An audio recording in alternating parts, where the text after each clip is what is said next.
Welcome to ParaMOOC 2019.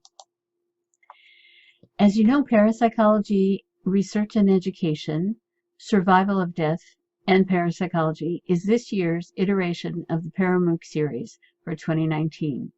We opened the live sessions on April 6th and will continue until May 19th, 2019.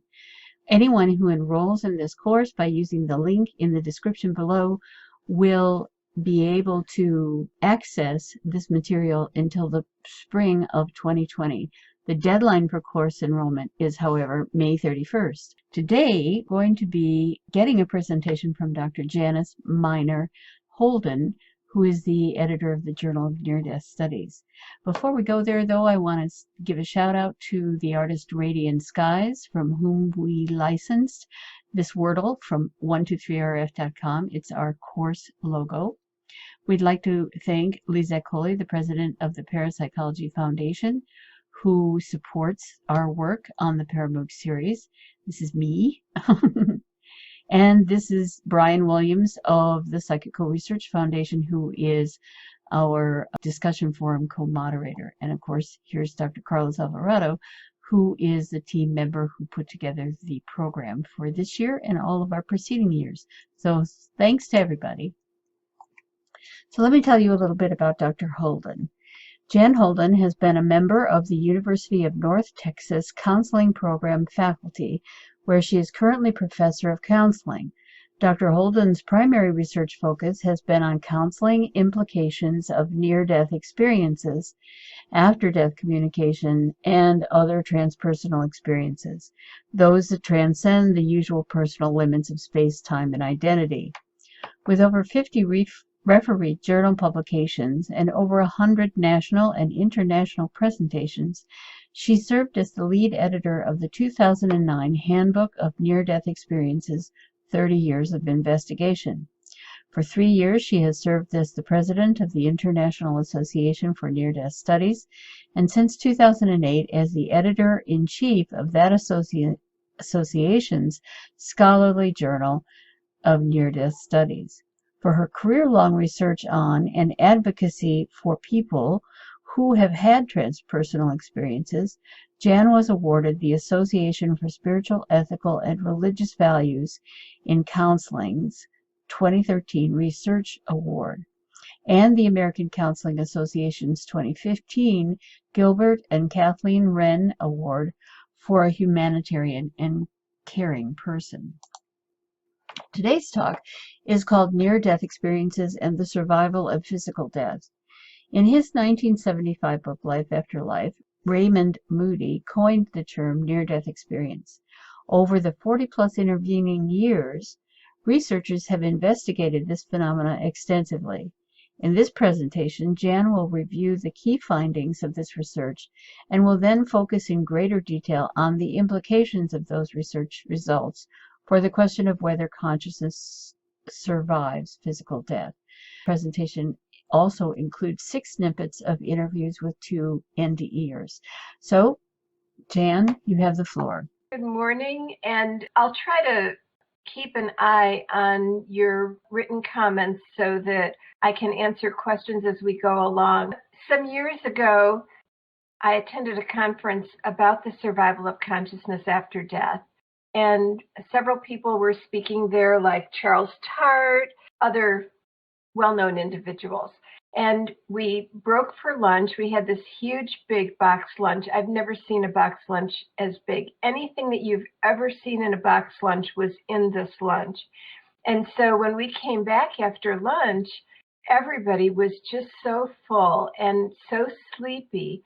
And the next speaker was a little Tibetan monk. He was short and round, and he toddled up to the microphone, and he says, "I think the question is not whether there is life after death, but whether there is life after lunch." And so I hope, again, I don't know what time it is with you, but some people may have had a big brunch on Sunday, and so I hope you're going to be able to stay awake. Another thing that was said at that conference, Charles Tart started his talk by saying, "When I die, I won't be surprised if I'm still conscious. On the other hand, I won't be surprised if I'm not. So that one may take a minute to sink in. You can't be surprised if you're not conscious. So I thought that was pretty clever. I'll start the presentation with definitions and assumptions that underlie my presentation. And I'm going to start with the term transpersonal experiences. And these are experiences that transcend, that's where the trans part comes in, the usual personal limits of space, time, and or identity.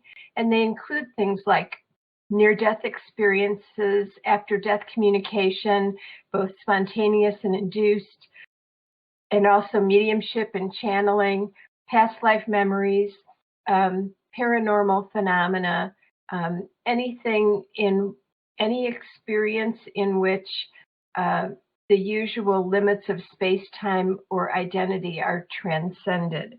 I also am going to be referring to apparently non-physical veridical perception.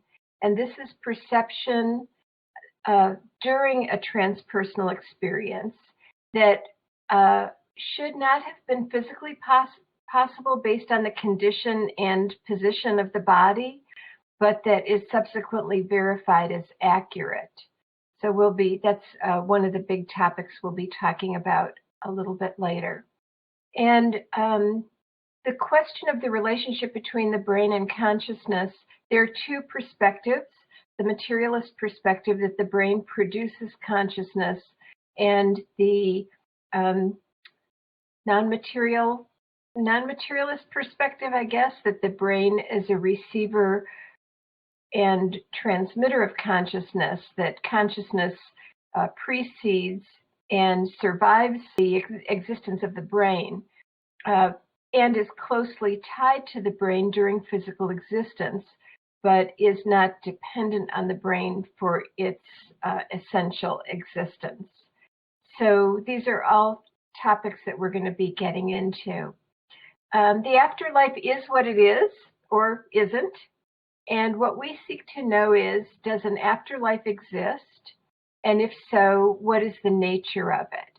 And in the process of exploring those questions, we want to avoid two errors. One is to believe what is not true, and the other is not to believe what is true. So it's always a kind of a tension between those two potential errors. And so I'm going to assert that from a purely scientific perspective, until permanently dead people volunteer to be research subjects, an afterlife remains to some degree a belief resulting from a leap of faith. I will say, with the exception of people who had experiences and who their sense is that they know that there is an afterlife. And for those who haven't had such experiences, it involves to some degree a leap of faith. And as of yet, dead people have not responded to my recruitment efforts, but they have shown up uninvited, I will say, in some of my research and clinical experiences. And they purportedly have participated in mediumship research, which I know is a topic that y'all will be addressing later on. But the problem is that in a near-death experience, a person, even if they're temporarily physically dead, if they meet all the criteria for physical death, there's no heartbeat, no respiration, no measurable brain activity, they are eventually revived. And so these are not people who've remained permanently dead. And we don't know the extent to which temporary death accurately represents how consciousness functions once the body is permanently physically dead. And this is compounded by the fact that many near-death experiencers report that in the experience, at some point, they come to a boundary beyond which, if they cross this boundary, they will not return to physical existence. And so the question is, what lies beyond that boundary that that it just is not accessible to people in the first moments of death? So what I'm going to also assert is an idea that comes from Pim van Lommel in his book Consciousness Beyond Life.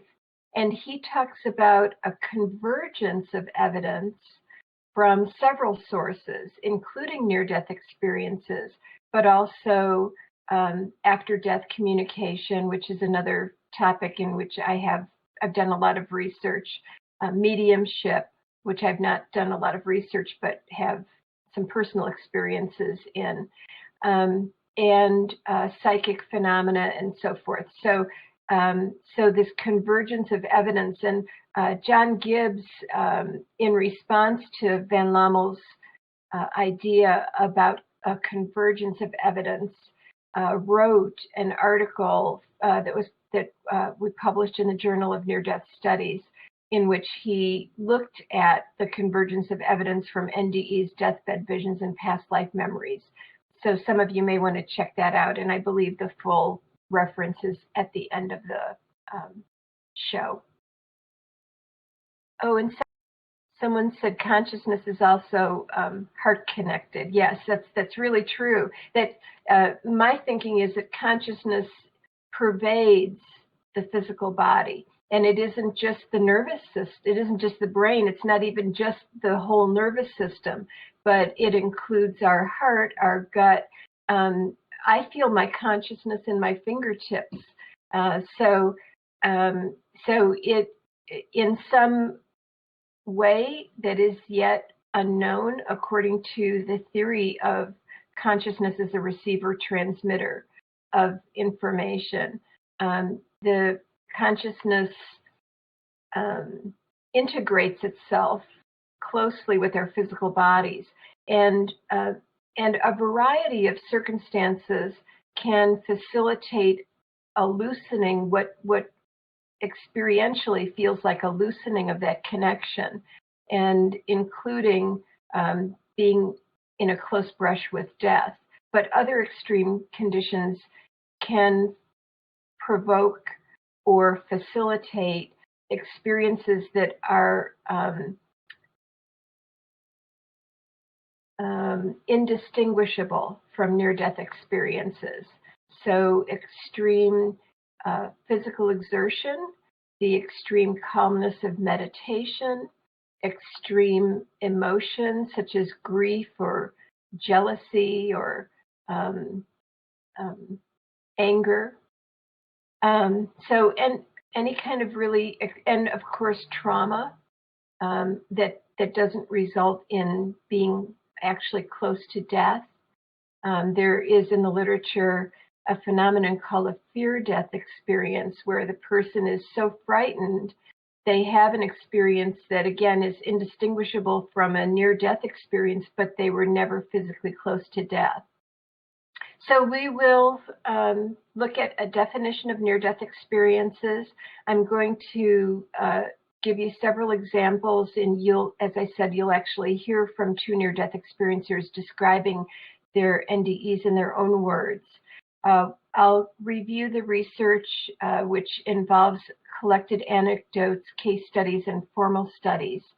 And we'll look at evidence of veridicality, and then the implications for the existence and nature of an afterlife.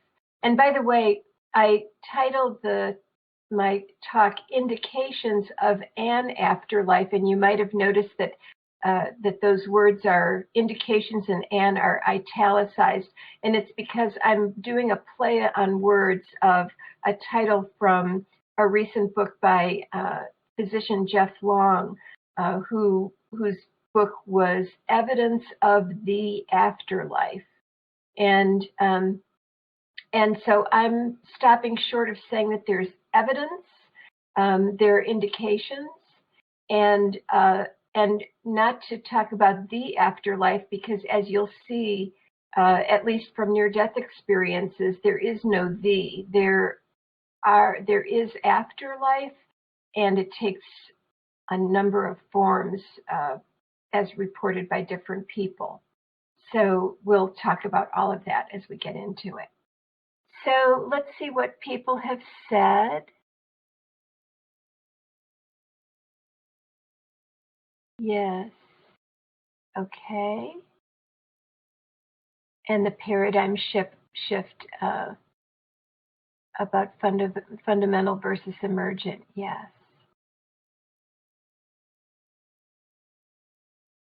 Okay. So I will move along. Near-death experiences defined usually during a close brush with death. A typically real or hyper-real experience. This is an important feature that the experience feels for most near-death experiencers, not only absolutely real, but more real than real. I remember when I was doing my dissertation, this was back in the days when we actually sent out questionnaires by mail and received them back in hard copy. And I was sitting at my dining room table. I just opened one of the responses. And one of the questions I asked was whether if someone had come to the person after their NDE to talk with them about how real the experience felt to them, how willing would they be to talk with people? Because at that time, we didn't even know if NDEers were open to being interviewed. And I will never forget reading this answer. This person, it was a man, he said, the near-death, he didn't really answer the question I was asking, which was availability to talk. He went right to the reality issue, and he said, my near-death experience was more real than sitting here writing this response to you. Whoa, how can it be more real than what you're doing right in the moment? And so, but that's a very common feature. And it is an experience of an alternate reality, and it has two, what I call aspects. And I don't call them stages or phases because they don't always occur in this order. They usually do, but not always. And they also sometimes even overlap, as you'll hear in Trisha's near-death experience. So I'm going to dwell a little bit on the material aspect and give you some of the overall general features, and then the transmaterial aspect, and then and just so you know, after which the experiencer is changed in particular ways. Research has clearly indicated some particular patterns of change, and as I said, we won't talk about those so much today. So in the material aspect, the individual typically either experiences their consciousness leaving their body, or they suddenly are conscious outside of their body. And again, this is in the context of a close brush with death. So we're talking about an accident or an injury or illness, either accidental or purposeful, intentional. And as the person is in the close brush with death, whether or not they lose consciousness, whether or not they actually physically die, the experience is essentially the same.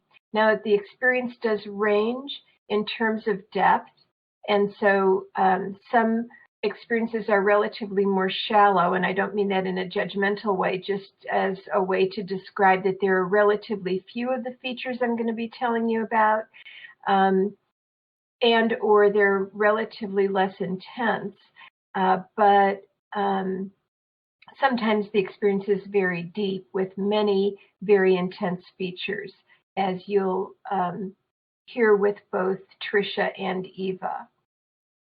So in the material aspect, I call it material because the key feature is that the person is perceiving the material world. And they're typically perceiving it from a position outside their body, typically above.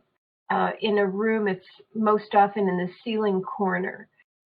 Although some people report being actually above the ceiling and looking down and looking through the ceiling.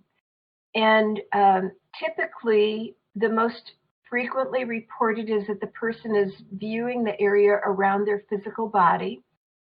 Usually they don't necessarily realize that this is their body.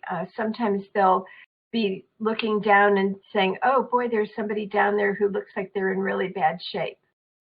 No, wait a minute. Oh, that's me. No, this is me. Okay, I must be dead. And so that's typically how the process goes, though it can vary a lot, as you'll hear in both Trisha and Eva's cases. The nature of perception in the material aspect is that things appear as they do when perceived from the physical body. So, for example, my blue and purple top would still appear blue and purple. This is really what my dissertation was about, the extent to which perception is comparable outside the body to inside the body. And in a nutshell, it is comparable. And most people say that they can read, that they see and hear as they normally would. And although they don't sense touch the way that they normally do. But also people's perception has features that are more than what we typically have in our physical body. So for example, the person can both see and see through solid objects, including people, walls and ceilings and so forth. People report having global vision, meaning that they can perceive in any direction that they direct their attention to. So like right now, I can't see my fingers behind my head. I can see it on the screen, but not from my own eyes. But if I were out of my body, I could just direct my attention and see in that direction. So I can see in any direction. I would be able to not only hear sounds, but hear people's thoughts and other phenomena function differently. So for example, movement seems to be at the speed of thought. If a person thinks something, they're there. And you're going to hear both Trisha and Eva talk about this. And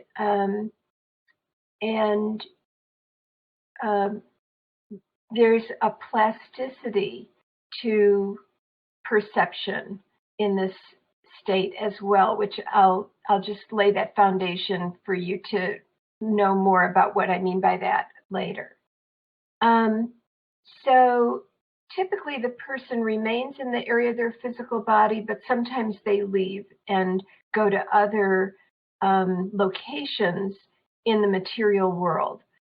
So people have reported, and people are not limited by normal spatial limits.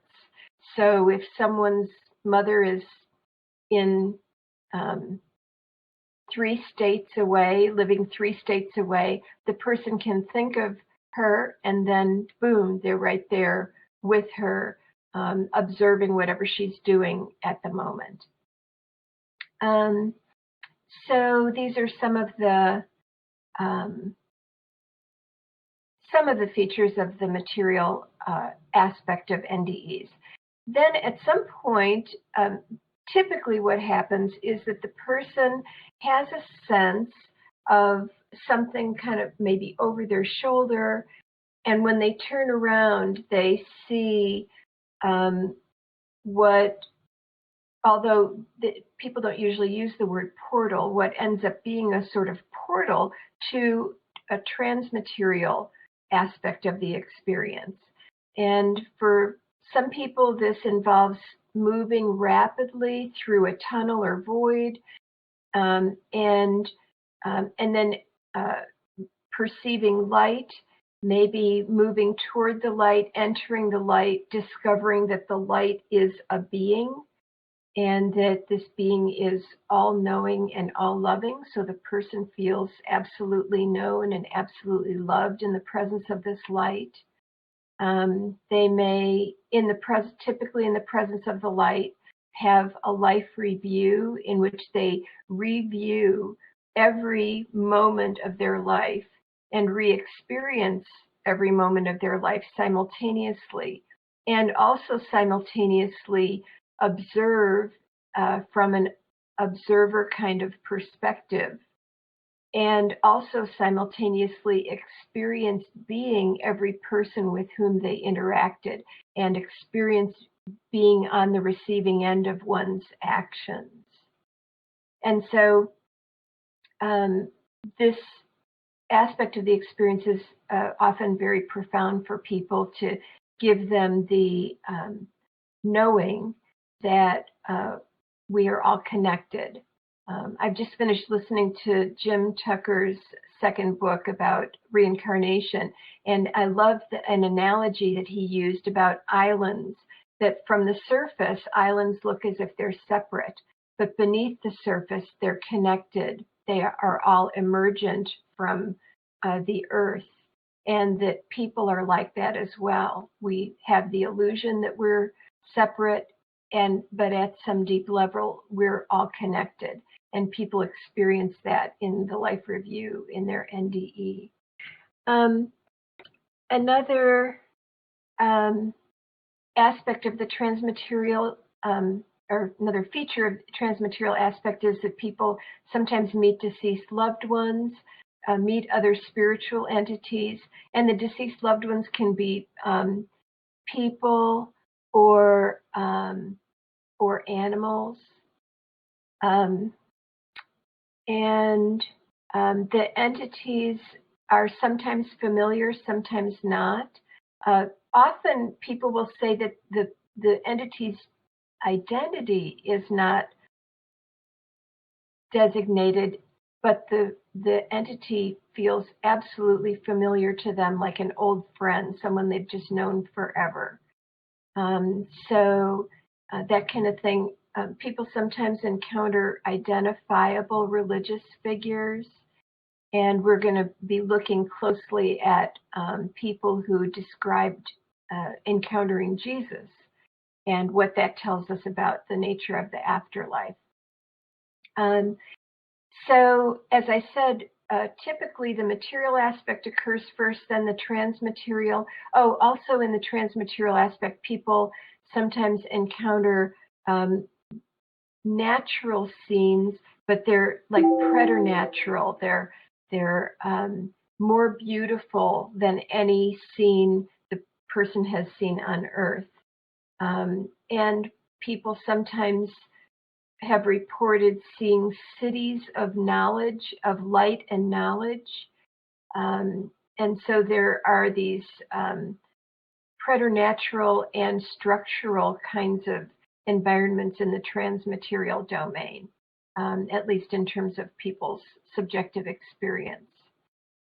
So we'll probably get into more features, but that gives you a general idea that there are these two kind of aspects, and as I said, they actually can overlap, as you'll hear in Trisha's case. But normally they kind of are sequential. So let's go on.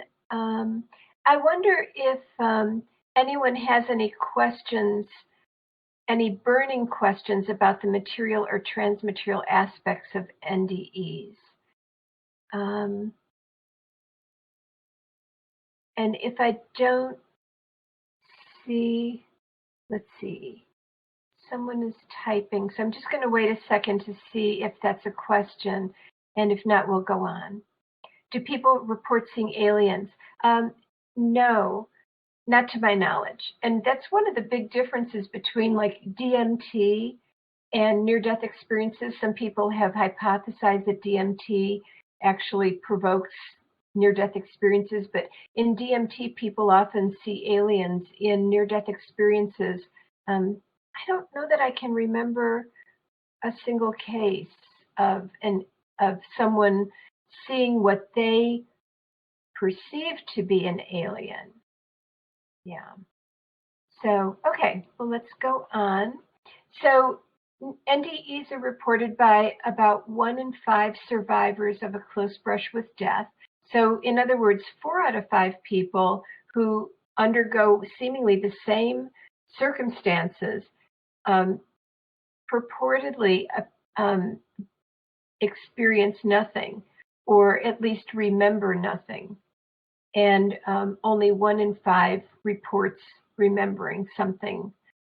Near-death experiences are mostly dominated by pleasurable feelings such as peace, joy, and love, as you'll hear in both Trisha and Eva's cases. But 10% are dominated by feelings like terror, horror, anguish, those sorts of things. And if we have time, I can go into a little more detail on distressing near-death experiences and what their implications are for the survival of consciousness after death. What we know from research now is that NDEs are an equal opportunity transpersonal experience. So any demographic you can think of, any personal characteristic you can think of has been shown by research not to be consistent among near-death experiencers. And there's been a little bit of indication that maybe near-death experiencers are higher on average on the psychological feature of absorption. And that is the ability to become very absorbed in what you're doing, such that, someone's calling you and you don't hear them and they finally come and shake you and you're like, what? And they're like, I've been calling you. Well, I didn't hear you because I was so absorbed in what I was doing. NDEs seem to be higher, at least in some research studies have shown that. But then we're left with the question, were they always high and in absorption? And that's maybe why they had their NDE, not why, but a contributing factor. Or does the NDE somehow enhance the capacity for absorption? And because NDEs can't be provoked, at least not in any ethical way, we just can't know the answer to that question. And going back to that's been suggested in a couple of studies, but then there have been a couple of studies where absorption was mentioned and it wasn't shown to be consistent. So it really is, it can happen to anybody. And not only, if you take all the people who survive a close brush with death, and you've got 1 who remembers something and 4 who don't, we have no, research has not found any difference between those people. And within the 4 people who did remember an ND, I'm sorry, the 1 person who did, well, not just 1, but the 20% of people who remember something, of those, 90% will report a pleasurable experience, 10%, we think approximately, will report a distressing experience. We see no difference between those people. It doesn't depend on the circumstances of death or any features of individuals. I know of someone who was a mafia hitman who had a near-death experience with a heart attack and had a pleasurable experience. And I know of someone who was an open-minded, very loving, knowledgeable minister who had a distressing experience. So features of the individual don't predict, and everybody who's studied distressing NDEs has concluded that anyone can have a distressing NDE, which isn't very comforting, but it is what it is. And so I've developed to address the nature of near-death experiences, I've developed what I call the faces analogy. So if you look at all the faces of all the people in the world, unless there's some deformity, congenital or accidental deformity. All the faces have some features in common. They all have two eyes and a nose and a mouth in a particular configuration. And so there are these universal features of a face. And then if you go to like racial or cultural groups, you're going to see certain similarities between them. So a Caucasian face is going to look different than an Oriental Asian face in certain patterned ways. And then if you go even further to individuals, even within a group like Oriental Asians, every face is going to be unique. And this is true also for near-death experiences. I've never heard two experiences alike. And we do know that there are cultural patterns that tend to occur in cultural groups. So people tend to, for example, perceive the religious figures that they're prepared to see based on their culture. A Western Christian might see Jesus, whereas someone from India might see Yama or Yamatoots, the god of death or messengers of death. And so, but at the same time, it's very important to remember that people very often in near-death experiences experience things that they did not expect and actually contradicted what they had learned culturally. So it's not as if the experience is restricted only to cultural phenomena. That's not true. But we do think that culture may influence the content of the experience and also certainly influences the way the person describes the experience, because as NDEs will almost always say in the course of their own spontaneous descriptions that what they experience cannot be translated in human language. Human language was designed to navigate this material world, and the transmaterial world, as we've already talked about, the transpersonal domain is not restricted to the way things function in the material world. So even when someone is observing the material world from a position outside their body. So to get back to the general analogy, the NDEs have these universal features, they have cultural features, and they have individual features. And to get back, I had gotten onto the culture topic.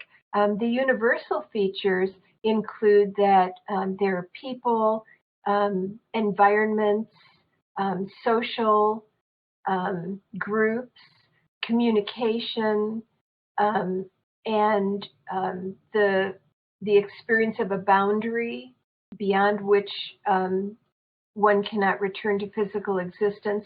Those are all features that have been reported in both Western and non-Western cultures. So, are there any reports of having a dream that evolved into a near-death experience? I'm not sure.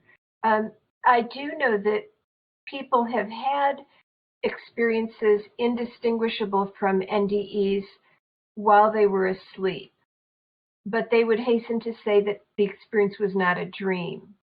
So I don't know about dreams evolving into near-death experiences, but yes, they can be facilitated through meditation. I tend to avoid the word induced because that makes it sound like we can make it happen.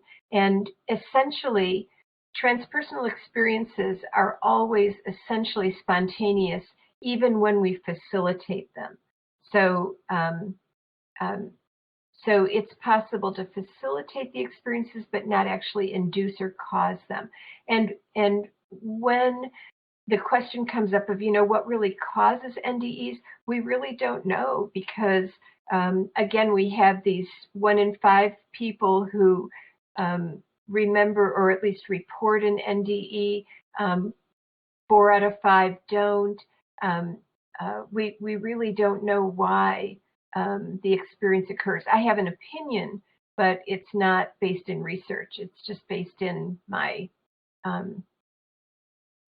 study and personal experiences. And I can talk about that later if you're interested. So let's go on. And now you'll hear from Trisha. At the time I interviewed her in 2008, she was in her mid-30s, was and still is a community college English teacher here in the Dallas-Fort Worth area. And I just saw her a couple of days ago. So wonderful to have that ongoing relationship with her.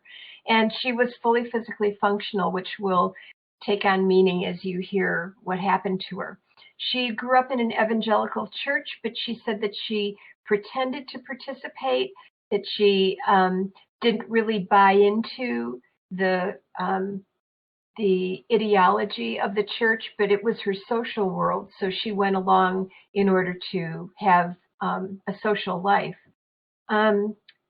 She went off to college at University of Texas at Austin, and in 1994, she was 21 years old. And at the time, she did not have a clear purpose in life. She knew she was good in English, and she thought maybe she would become like a copy editor. She just really didn't know. And she describes herself as self-centered. You may hear her. I can't remember if she talks about that in the segments you'll hear, but that's a word she used to describe herself. Completely self-absorbed is another phrase she uses. And one day she got up early to run a 10K, and she remembers being sleepy. And the next thing she knows, she regained consciousness, and she was in her car that was mangled. It turned out when they got her to the emergency room, she had broken her back in 3 places. Her leg bones were broken multiple places. And the physician on call told her and her family that they needed to prepare themselves, that she would never walk again. And that evening she went into surgery. She went into cardiac arrest. She was, of course, resuscitated, and they completed the surgery. And then she spent 6 months in a body cast, one of those things where you're splayed out and you can't move a muscle. And they rotate you to keep your blood circulating. And so she was very, very seriously injured. So what's the first thing that you remember from once you were anesthetized, I guess? Yeah, I counted back to 98, and then, so I remembered those numbers, but then I woke up, as I call it, but I left my body, and before the monitor said, or before the monitor registered that I was dead, I had already left my body. And so I looked down at my body, and then I saw the monitor flatline. And then I looked outside of myself, almost afraid on some level, but there were 2 beings at the end of my bed, and they immediately calmed me, because these beings were large, like maybe 7, 8 feet, and androgynous, not particularly male or female. But the first thing I thought when I saw them is, wow, they are so intelligent. They have an intelligence that I don't think we have here. And they communicated through their eyes, basically with light. And I was surprised that I continued to go on. I mean, that was like my first realization, was that, okay, outside of my body I do continue. And I wanted to return and tell other people, hey, we do go on. That it was so exciting, that thought that we do. But these beings were sending messages to me at a very quick rate of speed, and so I knew that a lot of information was being communicated to me. And how they communicated to me that I would walk and that I would heal is that they sent light, they sent it into my spirit form and said, then watch this. And then they looked at my body and sent light into my body, into the backs of the surgeons, through their hands into my body, and I just saw the light fill my body, and I knew, okay, my back would heal, I would walk again, and that everything would be fine. And then they said, continue. And so I started leaving the hospital, and it felt as if I decided I didn't want to look at my body anymore at that point. You know, that the blood and the surgeons and so forth, it didn't seem like a situation or a scene that I wanted to spend time with. So I decided I would leave, and I started leaving the hospital quickly. I left the emergency room, the first couple of doors, and then I went through the waiting room and saw my mom, and then I kept going down the hall and I saw my stepdad. And this is the one situation that makes my near-death experience verifiable. I saw him dropping quarters into a machine, and he pulled out a candy bar. And my parents had only been married for a short time. My mom and stepdad, my parents had been divorced for a few years, and I didn't know him very well, but what I knew of him, I knew that he was a health nut, and that, you know, both my mom and stepdad never ate candy bars. If they did, you know, it must have been, you know, in secrecy. And so I saw him getting this candy bar, and I thought, that's strange. And then I continued on and left, just flew through the walls of the hospital, and then started going into the sky of Austin and, you know, looked down at the city. And then continued, and then the scene changed. It was no longer just Austin or the physical reality where I had been, because they started operating at 7 at night, and or around 8 at night. The accident had occurred at 7 in the morning, and so it was nighttime. But then at some point it became day. There was a bright light, and I was going back in time. So having a small bit of a life review, and what I realized, or perhaps what the light wanted me to see, was that other people who I came in contact with had been affected by my presence. And what they wondered is, why does this girl stay completely absorbed in herself? Why doesn't she reach out to us? Why doesn't she tell us what's going on in her life? Why is she not more of a friend to us, or more open? And so I realized that I had been harming not only myself by not having a connection with other people, but perhaps disappointing other people by not having much of a connection with them. And so I realized that connections with other people make life more meaningful. And so that was one of the first lessons. And then another lesson, they seemed to be crystallized in thoughts.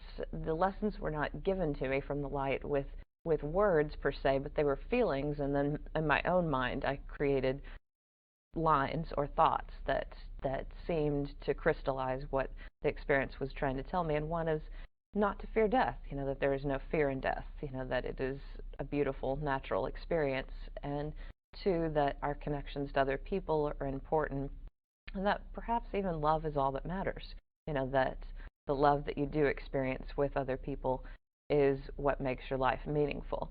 And then also, I think many adults, I went back to about the age of 5, at a time when I loved to play in nature and when I was very connected to the natural world, and I didn't have very much stress in my life. And I think that another lesson that the light was telling me at that moment was, people are too stressed out. They don't know how to enjoy themselves, how to play, or how to be in nature. So it's important to remind people to enjoy life, you know, to have moments of beauty in their world and in their life, and often that can be found through nature. And then I started getting a little bit closer to the light, and it was just an ecstatic, joyful feeling, you know, like, oh, like I had been there before. I knew it, and I knew it in childhood. So the closer I got, I was probably like 4 or 5 at that moment. I knew that if I kept going, I wouldn't want to come back. And at that moment, I felt a wind, and this wind, there were several different elements to the wind, but I felt as if it was people's prayers, and I felt it as my grandmother and my mother and different people, and I felt this wind encircle my body and start pulling me away from the light. And so at the same time, I was 5, but I was growing up quickly. It was like I was becoming my older self again. And so the wind pulled me back. And as I was leaving, I still saw the green pastures, which are far more green than any green I've seen before, as if it was pure. There was no element to these green pastures that were tainted in any way, as was the sky and the world itself, as if maybe a world without pollution, perhaps. But as I was coming back, then again I went farther up, and I was looking down at this green pasture, and there were lots of lights, and I saw these lights as students, and I knew that these would be people that would come into my life, and people that I would tell this story to as well. So initially they would be students, and then I just saw all these lights, which were represented as spirits, and they needed to be reminded of life after death, and that was part of my journey, was to remind people to perhaps live less selfishly too.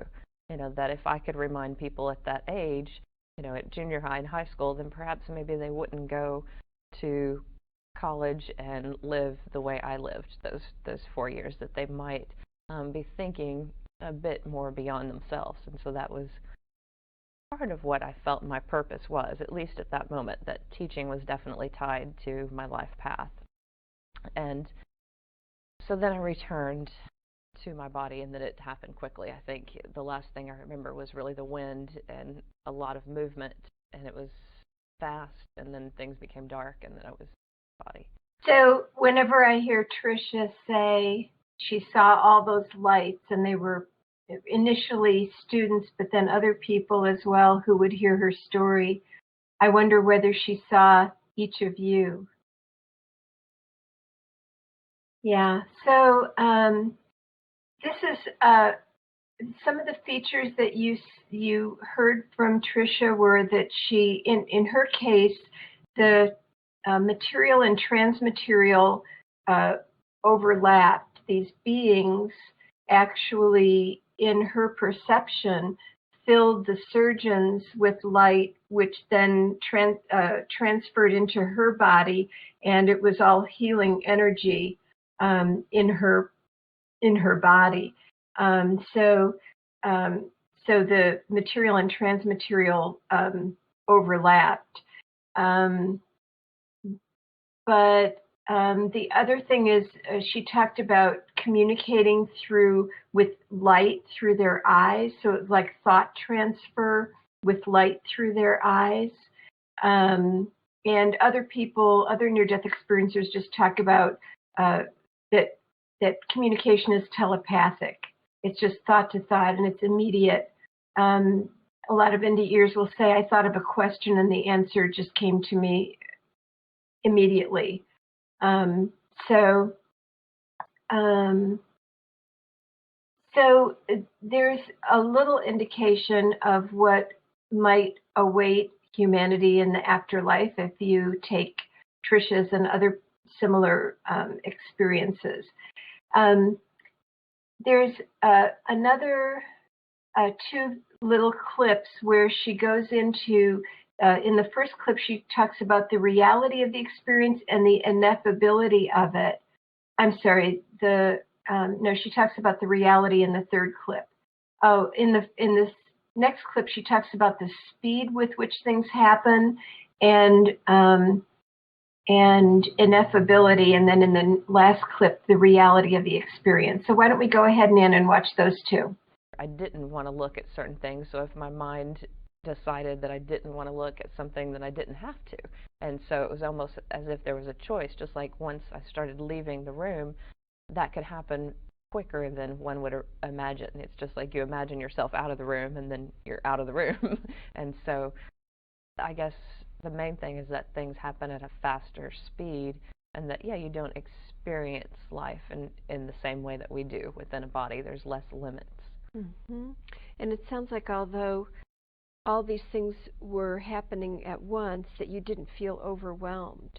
No, in fact, I felt like I was ready to experience more and learn more. So even though things were happening at a fast rate. I was comparing it to life inside a body, and I knew that it was faster, but I also knew it could be much faster, you know, that I could still learn more, I could still receive more information. I just might not know, and I still don't know how to translate some things that happened from the other side into words and explain that here. And that might be a lifelong journey, you know, or it might just be a feeling, you know, that of peace that can't be translated. A lot of times people asked me afterwards, well, how do you know that's real? And I'm like, well, it was more real than this real. So as we're sitting here having coffee right now, I know that there could be angels all around us. There could be something we don't see right now. And this is less real than that experience. And that's, I think, what has stayed with me. It's more real than any dream, because there was an element of this reality that I know was reality, plus another reality. About the speed of things, she talked about things happening very fast, and that much faster than thought process occurred much faster than when she's in her physical body. And she had the sense that it could actually even be faster, like as soon as she was ready, it would speed up even more. And then she talked about the impossibility of really expressing in English language what she experienced there, and just that she doesn't know if she ever will be able to.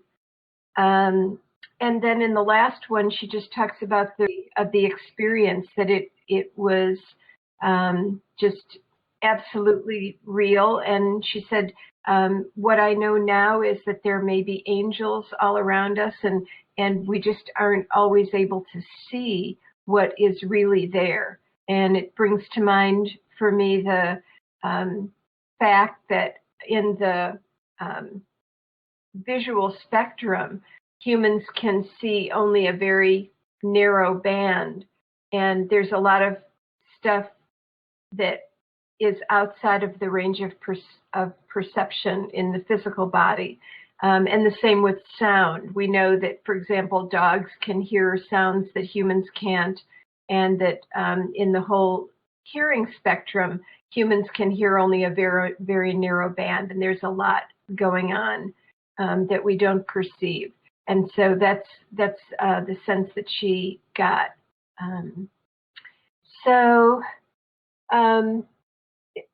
Is there, let's see. Yeah, Trisha could feel people's prayers, and NDEs do say that. Oh, and you're going to hear Eva actually talk about that thoughts are things.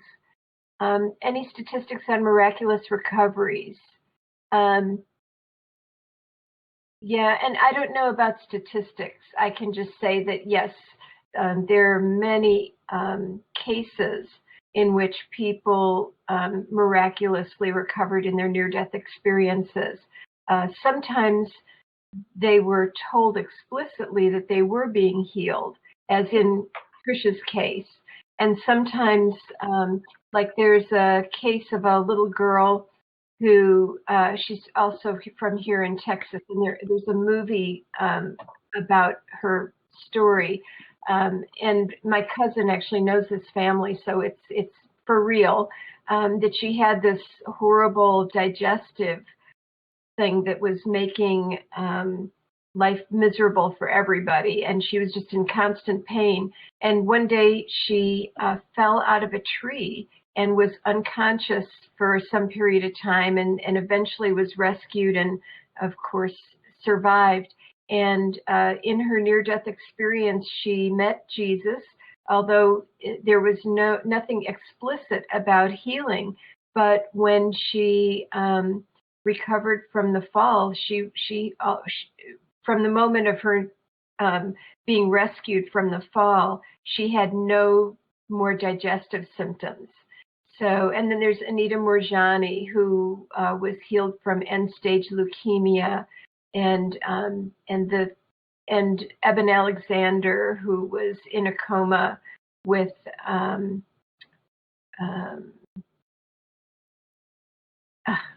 bacterial meningitis. So lots of cases of people just really being virtually dead and completely healed. And yes, Jill Bolte Taylor's experience was, she didn't exactly have a near-death experience, but she had a mystical experience of oneness, which she attributed to the left side of her brain being brought offline by the stroke, and having the sense of connectedness and so forth.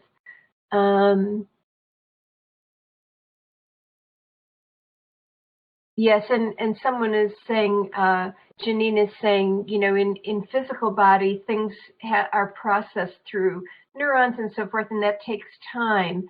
And out of body, those impediments are gone. Yeah. Miracles from Heaven. Thank you. That was the movie. If you want to see a movie about that girl who was healed from the digestive thing. Okay, so let's go on, and now we're going to hear from Eva. Hello, my name is Eva. I'm 47 years old. I had an out-of-body experience years ago when I was 16 years old. I was in a severe, what they call an MVA, motor vehicle accident.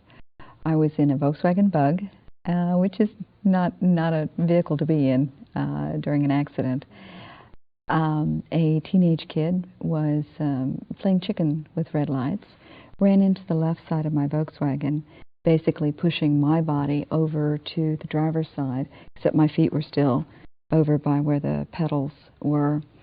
I was rendered unconscious, and I was unconscious from what they say, the medical professionals, what they say is 3 days. I don't remember before the accident. I don't remember the accident itself. The first memory is in the ER, and I had not awoken. My physical body had not awoken at that point in time, but I was up and out of body, kind of where the wall meets the ceiling. It seems to be a comfort area, and I was most definitely me, but I knew I wasn't me. There were many different aspects of being out of body that are actually more real, I think, than when you're in your physical body. Kind of a strange. Also, there are more dimensions, and there are more things that you know. You realize that you know more than what you do when you're in your shell, but you realize also that you don't know everything. But there are varying levels of understanding, and it's almost as if it's waves or frequencies of understanding. And when things turn, I suppose, at a faster rate, they tend to be at a higher rate, which is usually equated with more of an understanding. And so, higher vibration. That's right. Yeah, higher vibration. I've prepared a few notes. I don't know if you'd like for me to go through these notes in order to, that way I don't forget something as well. When I was out of body, it was almost as if I were, it was like particulate matter, like I were an atom or a quark of some sort, and just experiencing, just recording. For some reason, you look down at this body.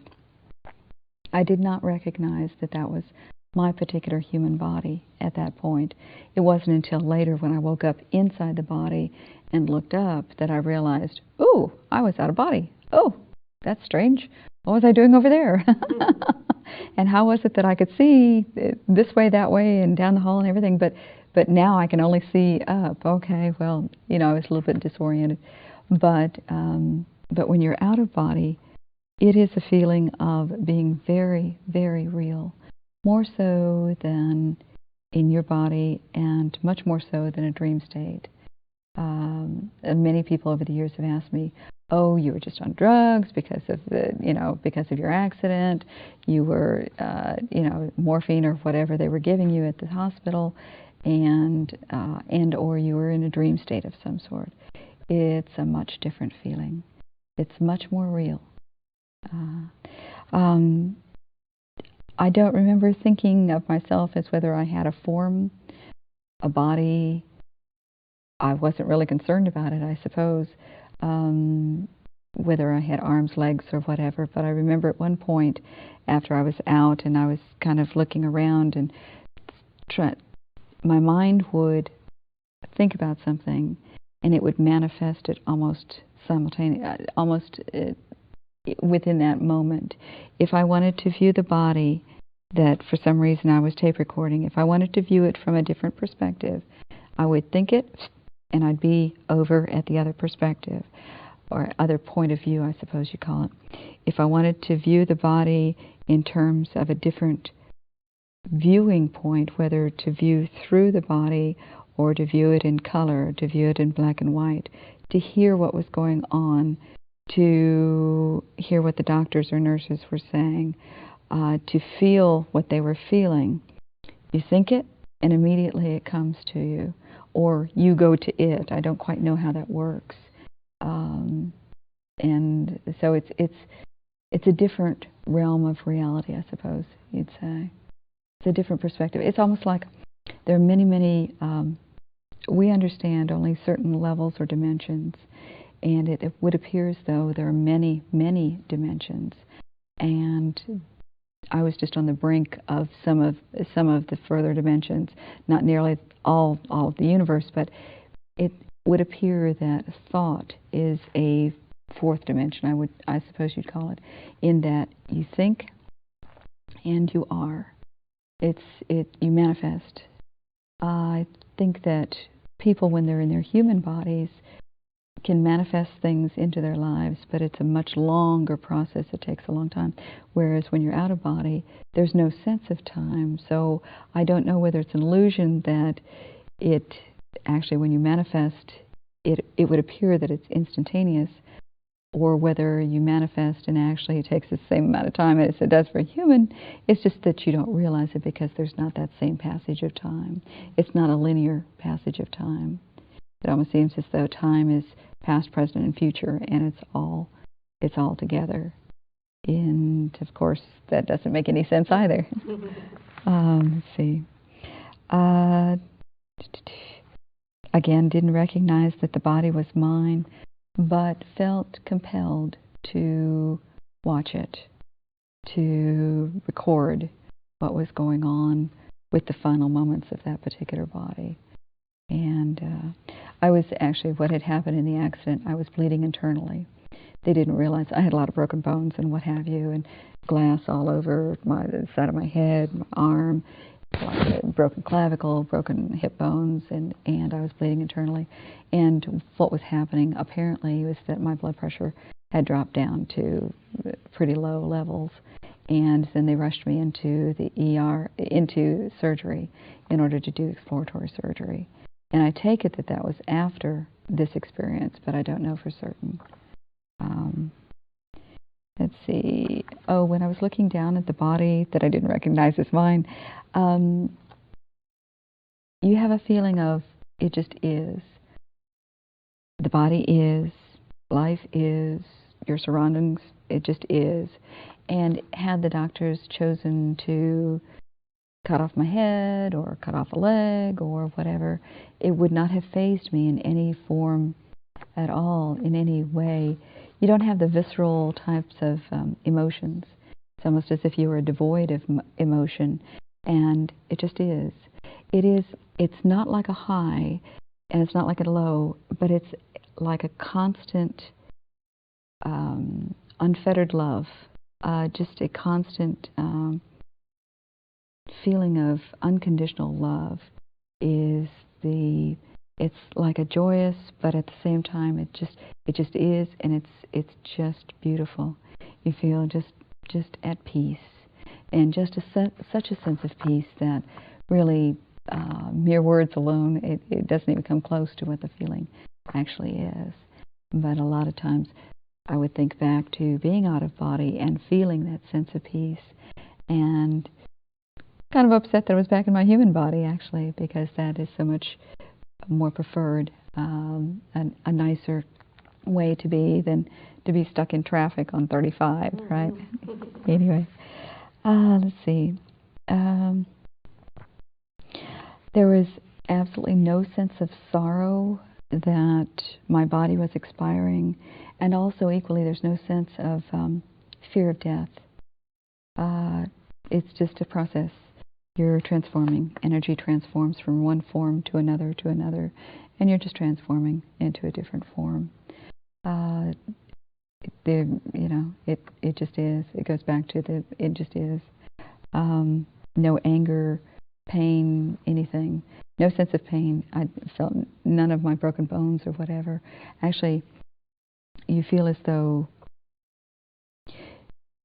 you're a lighter, less dense version of whatever it is that you are in human form. Your thoughts are lighter and brighter and more energetic. Your memory is lighter and brighter and more energetic, and your body is as well. Whatever form or manifestation, that whatever form your body actually takes, whether that's a speck or whether that's an actual body or however it is, I don't quite know, but it's lighter. It's as if the particulate matter are spread out more so than the denseness that we have in our human body. Although even with the denseness in our human body, it would be very easy for me in the soul form or spirit form or whatever energy form or however you want to term it, to go right through the body, go right through a door, go right through a ceiling, go right through, because it would appear that the particles are quite set apart, and it would be easy just to filter through. Again, it doesn't quite make much sense in human terms. Let's see. Going back to the fourth dimension of thought, when you're out of body, you think, therefore you are. What is it? Cogito ergo sum, I think, is you think, therefore you are. I could hear, I could tune in to the doctor's or nurse's voices if I so chose to do so, to see what was going on with this particular body. If you don't wish to, you don't have to. I could feel it was very, very much me. I was the same personality, but without emotion and without ego. But it is the same. It's like a nicer version of you. Calmer and extremely loving. You could visually see black and white if you wished, or thought. You could see color. You could see through things. You could see it kind of like an X-ray vision type of. It's not quite the same, but it's kind of like an X-ray vision. You could view the body that way. You could view the body as far as heat sources, as to what was wrong. You could view it in many different ways, and the same with the people that were around. But I think the concentration was on that particular body. So I guess it's other forms of vision that you can tune into. I think I could understand almost immediately that I knew more things and a better understanding of how all of this works. Of course, you lose that when you come back into body, but you have the resident memory that, yes, at one point you did understand more, but also equally understood that I didn't know everything, and that there were levels, and I'm not here, I'm here. I kind of put my own self in the pecking order, I guess. You knew that human bodies are denser, both intellectually and also physically, than the out-of-body form. Remember, past, present, and future kind of meld together. Again, that's a hard concept to articulate, but it appears that that's because you had a sense of future, but it's also now, but it's also a sense of the past. And also that multiple lives, you're learning. This is all a learning process, and the multiple lives are just a part of the learning process. So when you transform out of this particular body, I don't know whether I get the feeling that all of your multiple bodies and all of your experiences are actually happening simultaneously, which is another hard concept. It's almost as if you have like the old record players, and you have a bunch of different records on a stand. And each one of those records is actually a different life. And they're all running basically at the same speed or different speeds simultaneously. And what happens in one life it's a wave particle type of dichotomy. It's both particle and wave. Like when you're out of body, you're a particle, but you're also part of the wave of existence, I guess, of love or existence. And what you do on your various records, what happens in one body can kind of wobble over or wave over into another life and has an impact there.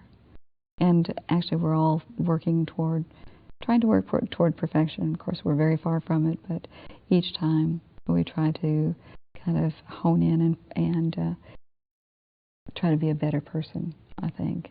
And when you're out of body, when you come back in, your ideals have changed. You're no longer concerned about money or possessions, how much land you can own, the biggest BMW you can have, and all this kind of thing. Your focus is more on helping society and never doing any harm to anyone else. So it changes alters the goodness, I guess. Yeah. Let's see. Reason, very logical in terms of human, but you have human logic which says, okay, red light, I need to stop, green light, you need to go. But there's also kind of like a cosmic logic that you tune into, at least for that short time, of what makes sense and the way that you're supposed to go about things. Let's see, you have an intuitive knowing or understanding rather than a rote memory of various things. Thought manifestation. You understood that thoughts are actually things, that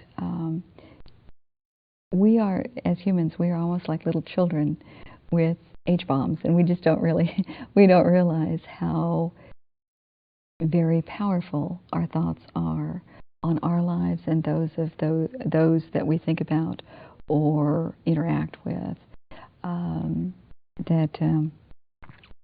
It's almost as if a thought is a pre-matter, and then through thought you can manifest things to you or you to them. It's a way of creation, I suppose.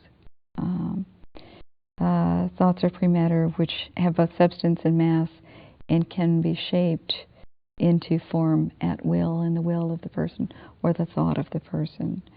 I started playing with my thoughts to see what could happen, and I wondered if I had a hand. And then suddenly I looked down, and sure enough, I had a hand, and it was at, like, I guess about a 45-degree angle. And then I looked at it, and yeah, it kind of looked like a hand. And then I looked over at the wall over here. My body's still over here, and I thought, I wonder if I could touch the wall. And almost like a cartoon character, the hand went like this and touched the other wall. And I thought, oh, okay. And didn't think that was strange or odd or anything, but it just is. Okay. And I stopped, and the hand disappeared, and but went over. I don't know if I actually touched the wall or got close to it, but it was almost like a little cartoon character, which may be a reflection of what's in my mind as to how that would look. I watched too many cartoons as a kid, I guess. Let's see. Unconditional loving light, which was behind me. I didn't ever see it. I didn't ever see dead relatives or JC or anybody. I just, but it was behind me, and you could feel it. And it was an emanating, very warm, unconditional love. And it just made you feel good. But for some reason, I didn't feel I was to turn around. I was still supposed to be here. Maybe I didn't go far enough in the out-of-body experience, I don't know.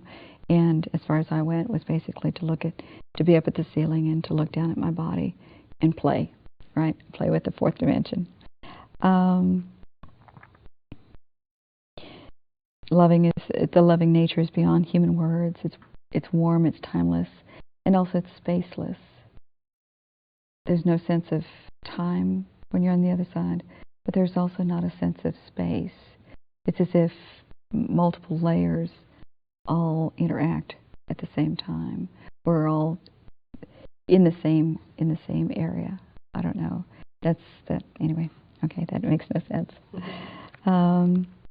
What surprised me the most was the sense of humor. It seems as though there is a lot of activity, soul activity or power activity or light activity or whatever, around the Earth's atmosphere. And whatever is up there or around us, closer to us, they're playful, very, very playful, and very kind of ornery.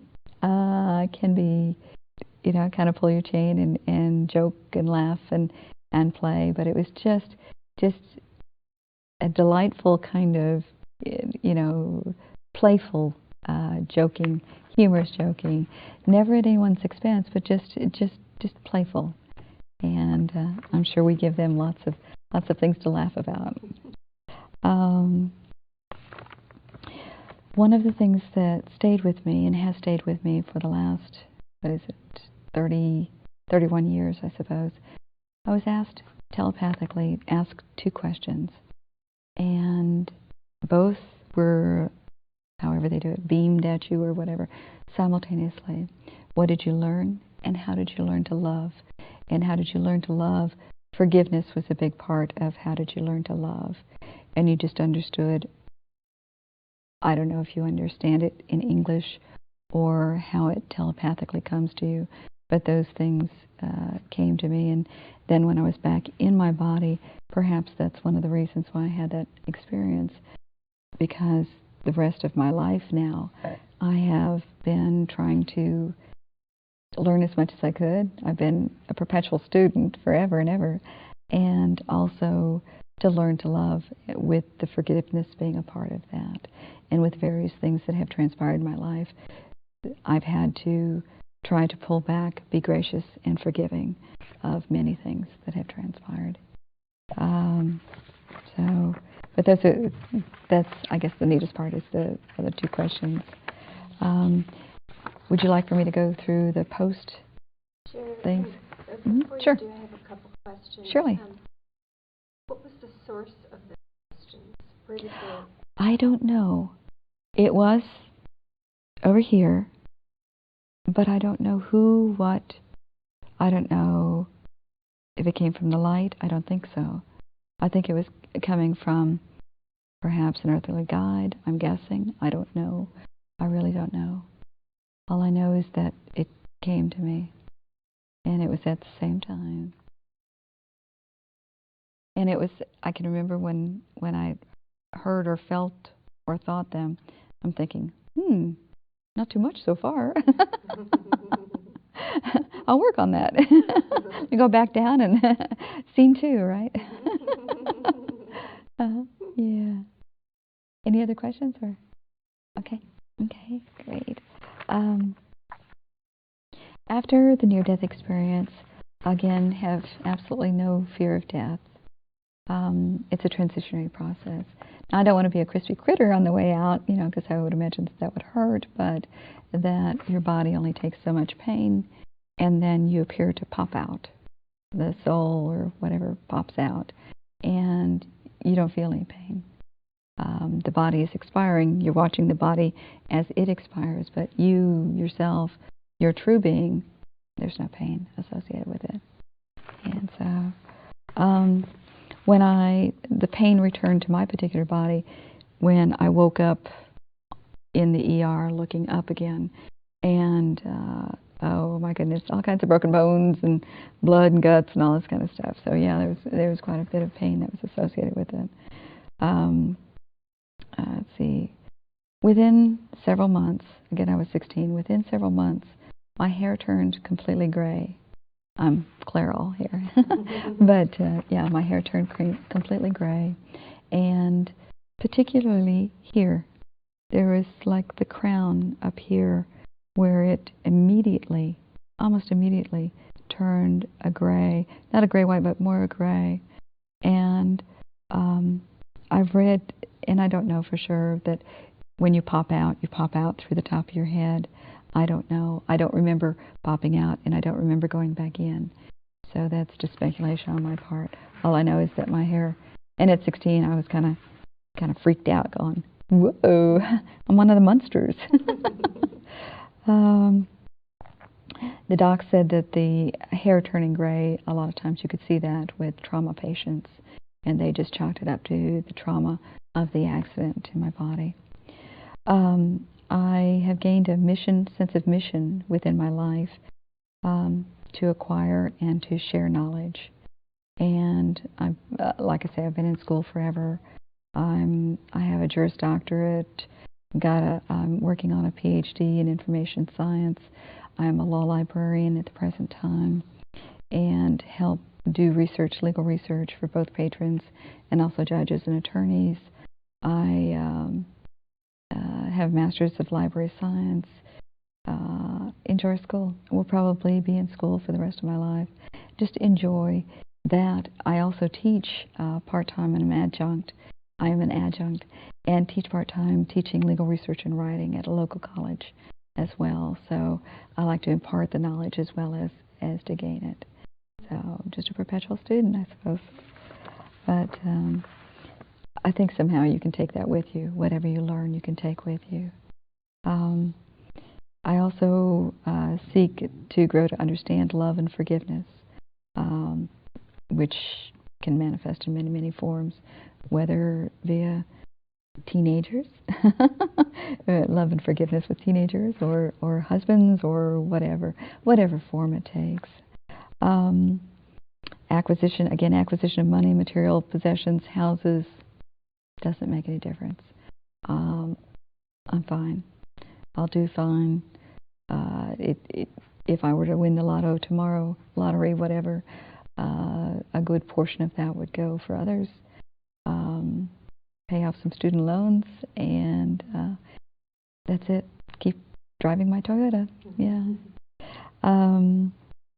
Bright lights sometimes bother my eyes.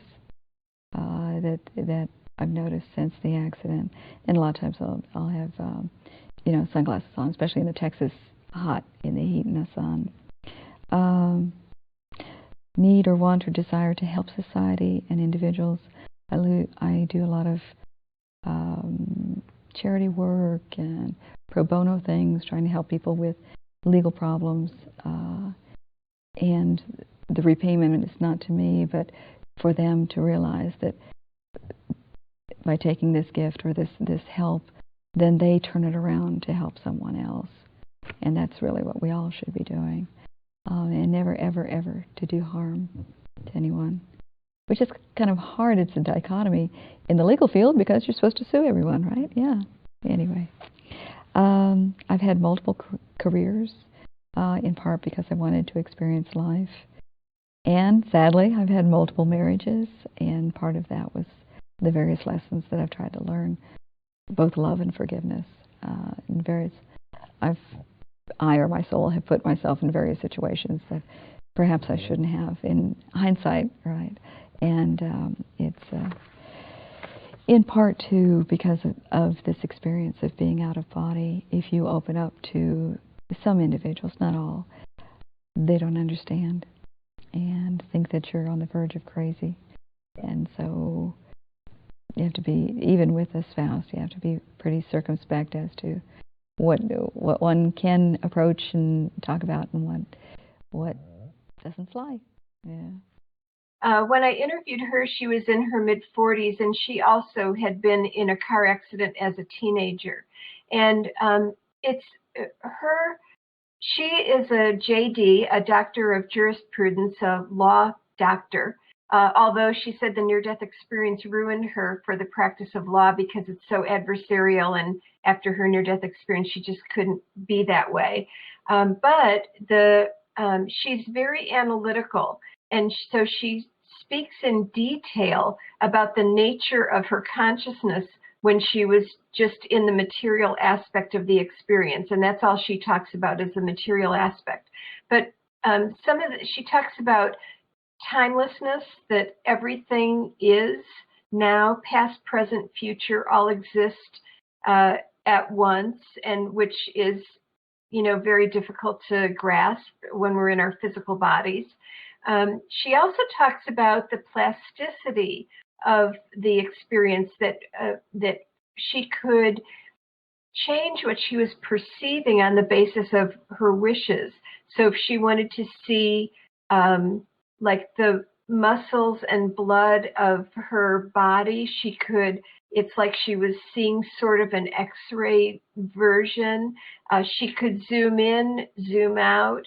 And she said at one point, she wondered, her consciousness was located in a ceiling corner of the room, and she wondered if she could reach out and touch the opposite wall on the opposite side of the room. And she said the moment she wondered that, she looked down and this hand appeared that was like her hand. And she said in a cartoon-like fashion, it extended, and she isn't sure if she actually touched the wall, but she saw that at least she could. And the moment she made that realization, it's just like, whoop, it just disappeared. So that gives us a big hint about the extent to which our expectations, wishes, and so forth can form the content of what we experience in, quote unquote, the afterlife. And we'll come back to this idea when we look at the study about people's descriptions of Jesus. So let's see if I can go on. Okay. So about research on NDEs, the field formally opened in 1975 with Raymond Moody's book, Life After Life. He noted that there were descriptions of what he coined the term near-death experience in ancient Egyptian, Tibetan, Greek, and Christian texts, in suggesting that the experience may be throughout history and across cultures, which research has now confirmed. By 2005, many books and over 700 journal articles had been published, including 65 research studies, most retrospective, some prospective. Retrospective means I put on an ad and say, if you've had a near-death experience, I'd like to talk with you, or I'd like you to answer my questionnaire. Prospective is I set myself up in a hospital, and everybody who survives a close brush with death, who is willing to be interviewed, I interview. So the different kinds of research yield different aspects of information about the experience. As of 2005, most of the research had been in the West, but now we have, thanks to Jeff Long's Near-Death Experience Research Foundation website, NDERF.com,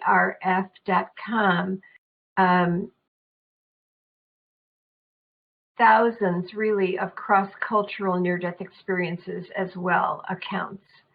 But back at 2005, we had only 3,500 studying both the experience and its after effects.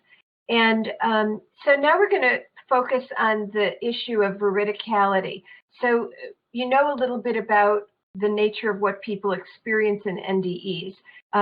Are they real, or are they just fantastic imagery?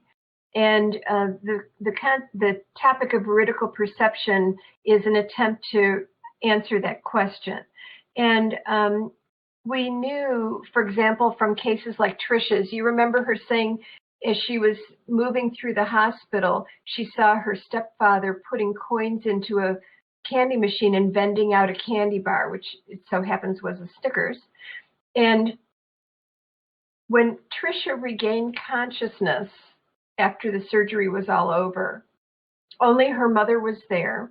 And Trisha said Trisha had the presence of mind to be a little bit scientific about how she handled this matter. And at one point, she told her mother, you know, I saw you in the waiting room. You were literally kneeling down and praying, and Dad was standing next to you. And I could hear your prayers. You were praying this. And her mother was like, what? How do you know that? And Trisha said, you know, I died during the surgery and I was out of my body, and I went to the waiting room and I saw you and Dad there. And then this is the part where Trisha was a little bit scientific. She played dumb. And she said, you know, my stepdad wasn't there, meaning the man that her parents had divorced, and the mother had remarried. And Trisha said, where was he? And her mother, because Trisha said, I saw him earlier in the day, you know, before surgery. And Trisha's mother said, well, you know, you're really your father's and my daughter. And your stepfather was feeling kind of like a fifth wheel, like he didn't really belong. Like this was mostly a concern that your father and I shared about your welfare. So your stepdad went and took a long walk through the hospital. And she said, oh, and Trisha, you'll never believe this. When he came back, you'll never guess what he was eating. A candy bar. And Trisha was like, yeah, I would believe it because I saw him vend that candy bar.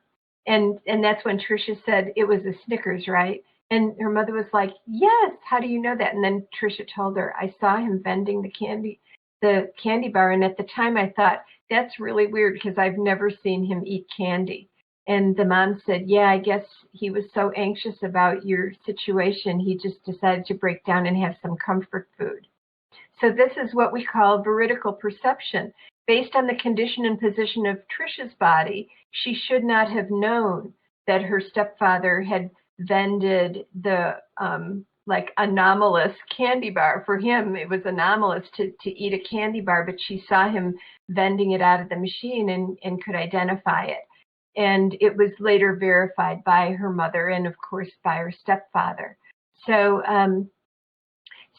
in preparation for the Handbook of Near-Death Experiences, I found every case that I could that was published involving veridical perception, where something, the person had perceived something that based on the condition and position of their physical body they shouldn't have been able to, but was later verified in some form. And I found 107 cases altogether between publications from 1882 to 2006. And I analyzed them for their accuracy, and I was very conservative. So if there was even one detail that was that was shown to be inaccurate, I called it at least partially inaccurate. If it was virtually all inaccurate, I called it all inaccurate. And what I found was that 92% of the cases were completely accurate, but there were 7% that contained at least one error. And in some cases, in most cases, it was one little thing that was different. And out of those accurate cases, 40% were corroborated by objective sources. Shortly after that, Bruce Grayson published his article on 11 cases in which people, near-death experiencers, saw dead people that were not known to have died. And so, for example, Elizabeth Kubler-Ross tells one of these cases where a boy and his brother and his mother were in a car, had an accident at which the mother was instantly killed and the boys were both rendered unconscious. The boys were rushed to different emergency rooms of different hospitals so that they wouldn't overtax either of the emergency rooms. And Elizabeth was she was the attending physician for the boy at her hospital. And so he was unconscious, they're treating him, and at one point he regains consciousness. And she says, you know, how are you? How do you feel? And he said, I feel wonderful. I just saw Mom and my brother together. And she's like, like she's thinking that, no, the mother's dead, the brother's still alive in the other hospital. And, but she doesn't, you're not going to argue with the kid at this point, right? So she says, and then he slipped into unconsciousness, and shortly after he died. And as she was leaving the room, the nurse's station phone rang, and the nurse said, "Oh, Dr. Kubler-Ross, they're calling from the other hospital." And she took the call and learned that about a half hour before, the other brother had died. So the other brother was dead at the time that her patient had regained consciousness. So when he reported that his mother and brother were together, he was right. They were together in heaven. So there are 11 cases like that where people are not known to have died, but the NDEer knows because they saw the person. There's another great case of a boy is very, very ill, and his parents are keeping vigil with him at the hospital overnight.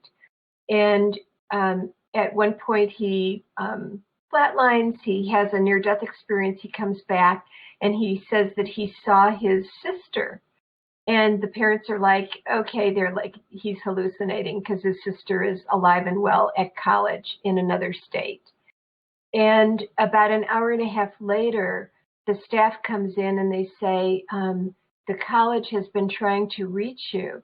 And that's when they learn that several hours before, their daughter had been in a fatal car accident. She had died, and so at the time that their son had had his near-death experience and saw his sister dead, and he knew she was dead, or reported that she actually was, but nobody in the hospital knew that yet.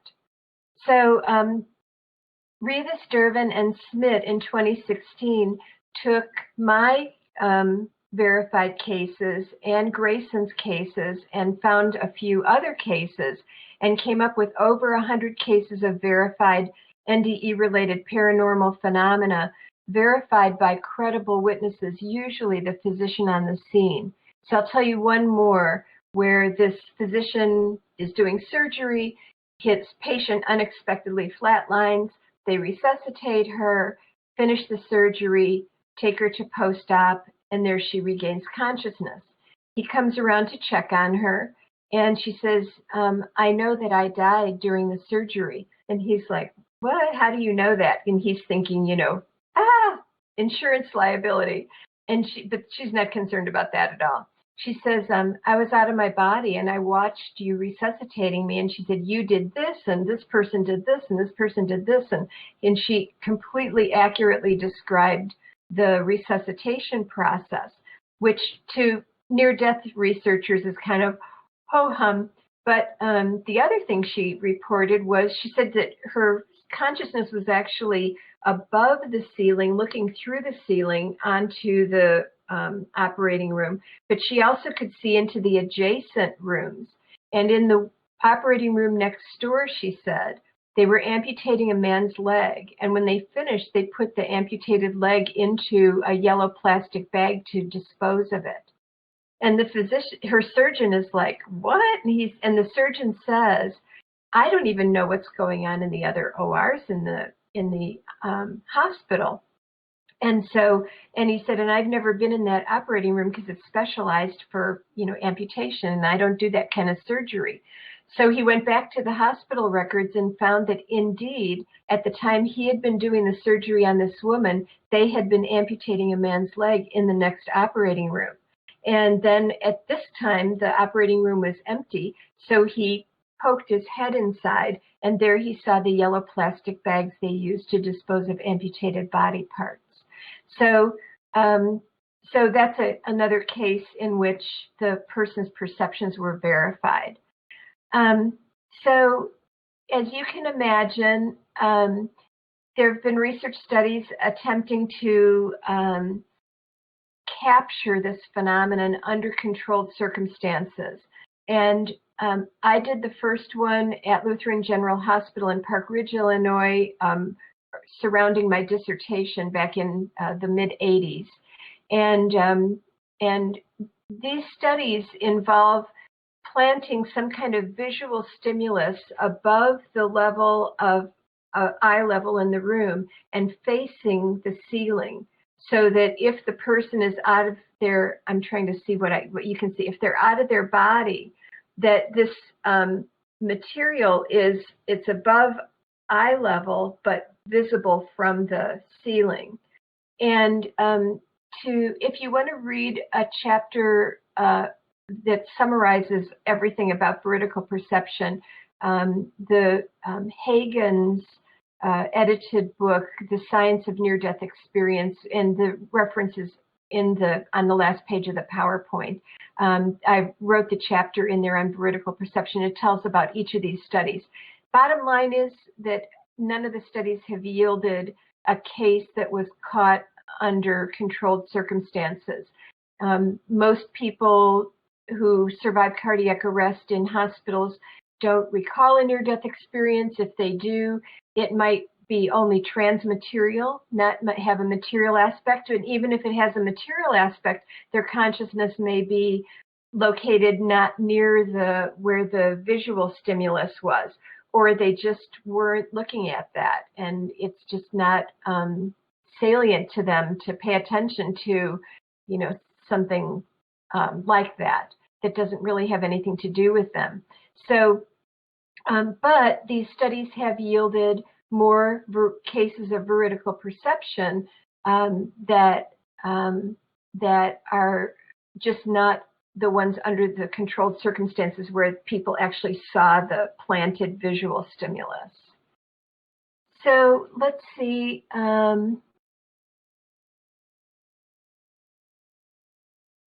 Yeah, I don't see any questions, so I'm going to go on. So what are the implications for an afterlife? In my view, using only a very conservative scientific perspective that, we can only base it on direct evidence, none of these people stayed dead, so we don't know what afterlife is like after the first few moments of death. But if what people experience in those first few moments translates somehow into what happens after permanent physical death, we have some clues. But again, the conservative thing, 4 out of 5 people don't remember anything. Like, what's going on with them? Do they not have an afterlife? Or, we just don't know. And we do know that NDEs sometimes have had delayed recall. So they didn't remember their NDE sometime for years after the close brush with death, and then suddenly something triggered the memory of it and it comes flooding back to them. So that kind of indicates that more people may be having the experience than even report it. There are also cases, not from the near-death literature, but from the after-death communication literature, of people who reported that they went through a period of sort of amnesia following their physical death, and then later became conscious sometime after their physical death. So, but again, that's it's all pretty speculative.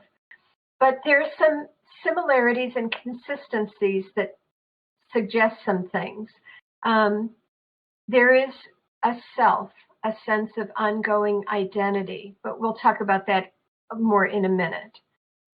There is encounter with deceased loved ones and spiritual entities in non-physical form. There's telepathic communication. If there is quote unquote judgment, it's self-judgment during the life review of realizing, I was really a jerk to people.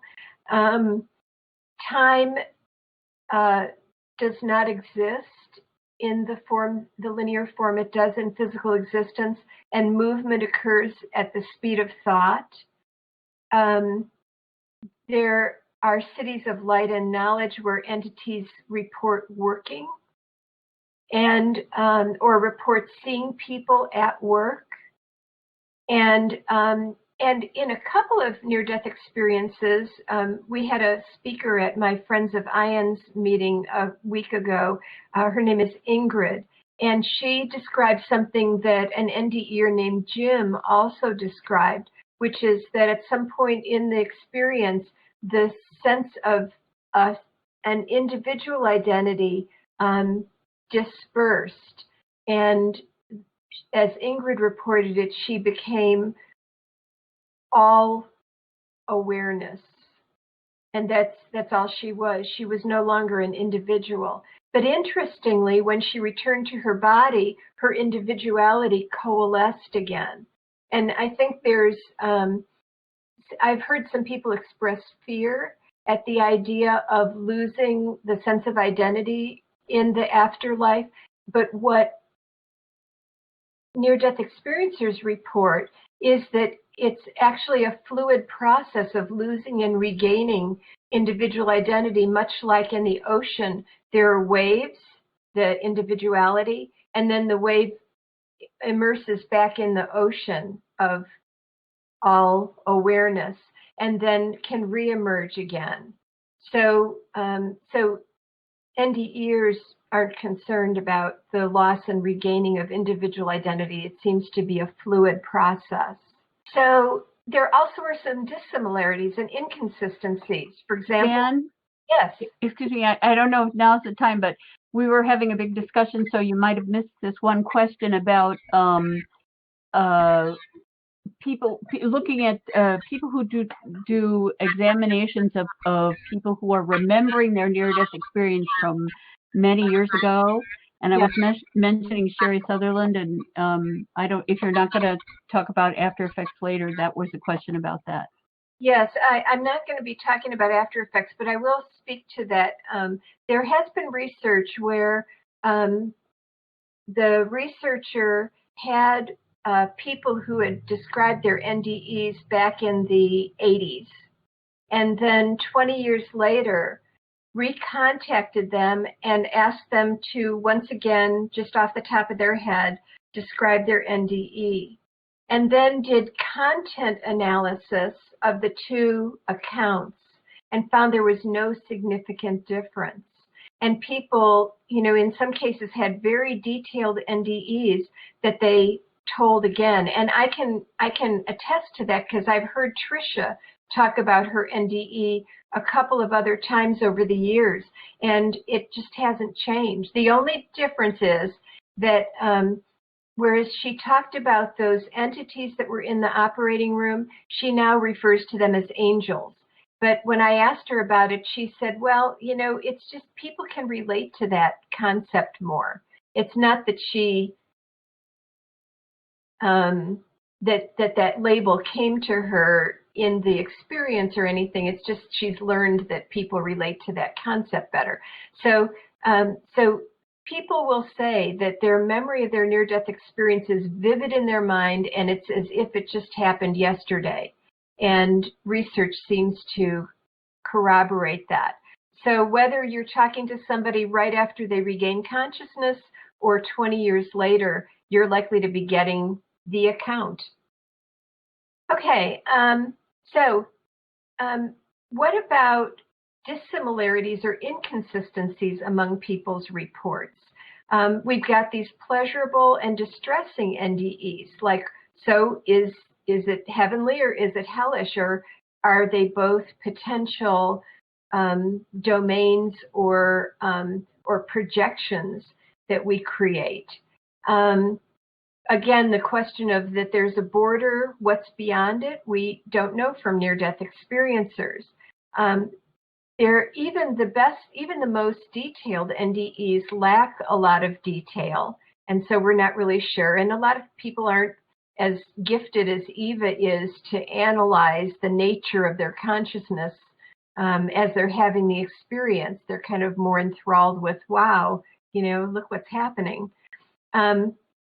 And there are cases where existing detail is contradictory, and this is where I did a little study of people who reported seeing Jesus and describing how Jesus appeared in their NDE.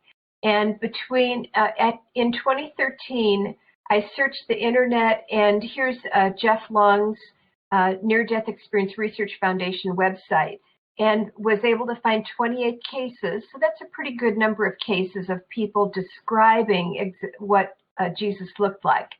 So here's what we found. General appearance. One person said that Jesus appeared as a being of light. Another, an adult human male. Another saw him on the cross. Another saw him as a baby waving. His height, in some cases it's not specified. One person said it was nothing exceptional. I don't know what that's supposed to mean. One person said he appeared tall as the ceiling. One person said he was 100 feet tall. One person said 6 feet 5 inches. And one person said 6 feet 1.5 inches. I don't know if they had their tape measure out in their near-death experience or whatever. Build. One person said he was slender.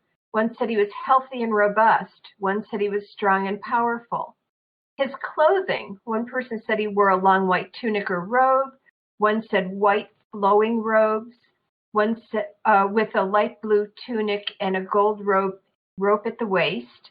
One said white and blue robe. One said a long blue robe. One said a sash around his waist and cloth draped across his shoulder.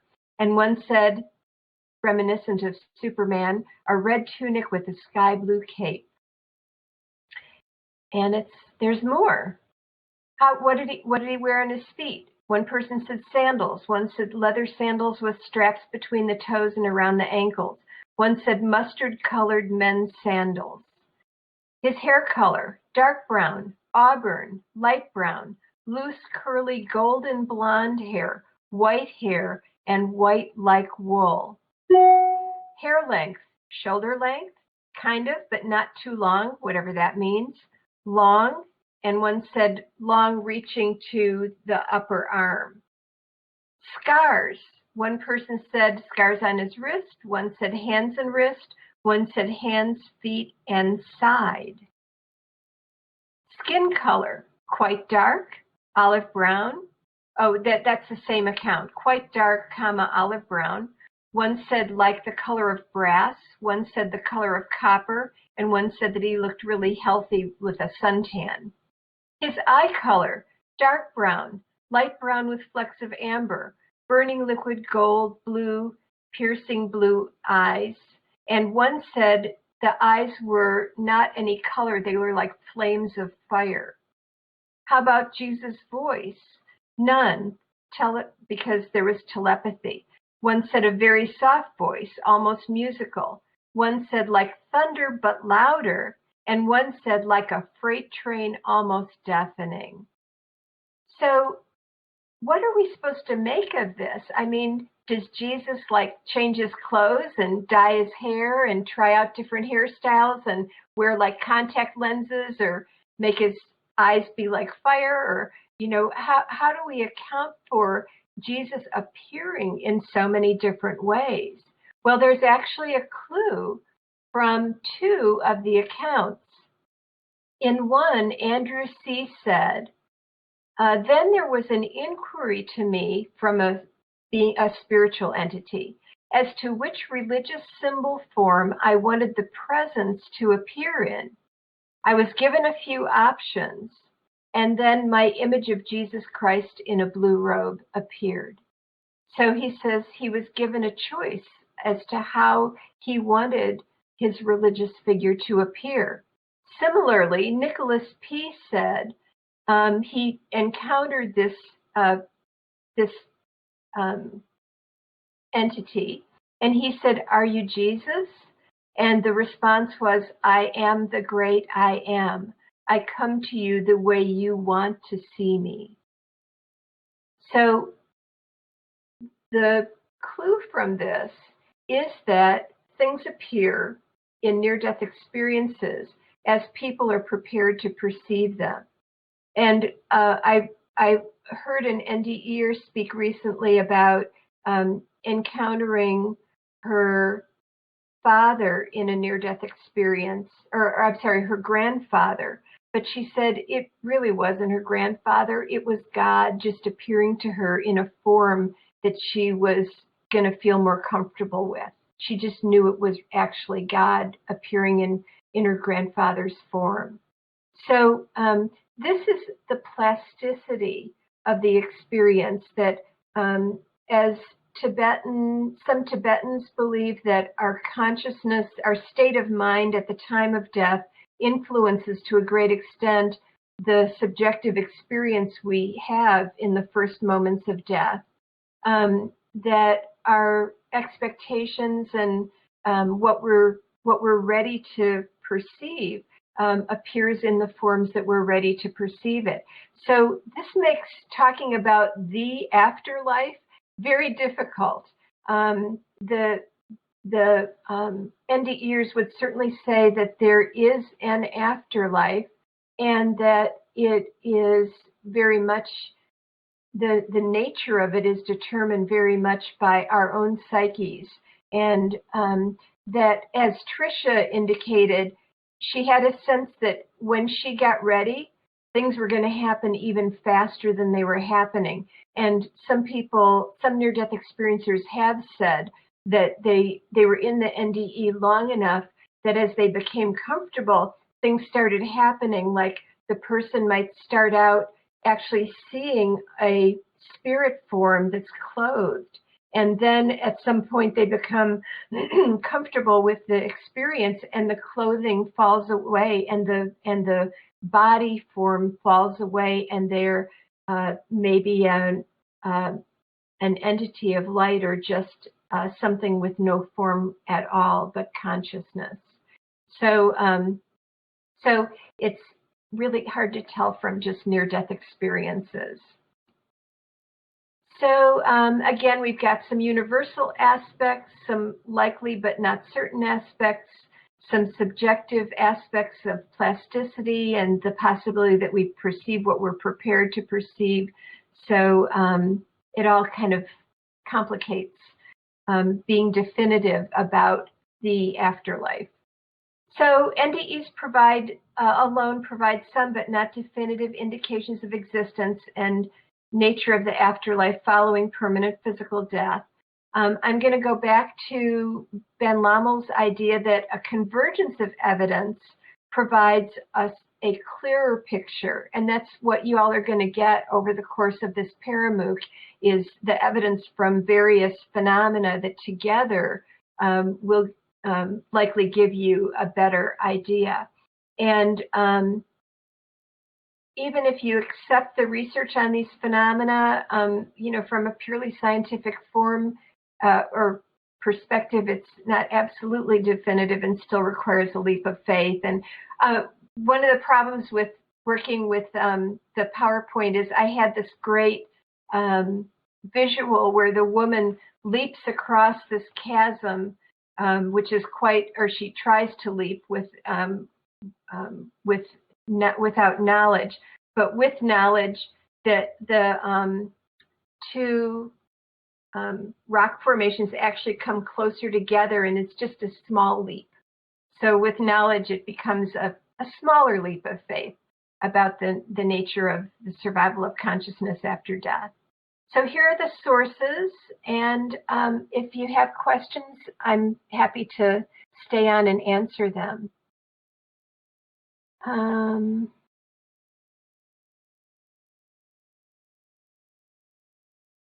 I'm not seeing anybody type, so. There was a question about cultural influences. Right, and as I said, we do know that culture either influences what we see, or influences the way that we are prepared to interpret what we experienced in the NDE. So it is more typical for a Westerner to talk about, for example, meeting Jesus, and an Eastern, Southeast Asian to talk about meeting Yama or Yamatoots. So there is that factor. And there also are these universal features. So we know culture plays a role, and it also isn't a defining role. And especially important to remember is that people frequently experience things in their NDEs that completely contradict everything they've ever been told from their culture. And so, so culture is a factor, but it certainly is not a definitive factor. And I know there was a question here too about people having special vision after they return to their bodies. And in a sense, yes, in that some people report having seeing auras around people, like the energy body around people, and seeing things more infused with light than was the case before their NDE. So yeah, there is that after effect. Anything else that you would like? Go ahead and type into the chat, guys, if you have any more questions. Now's the time. Marla is typing.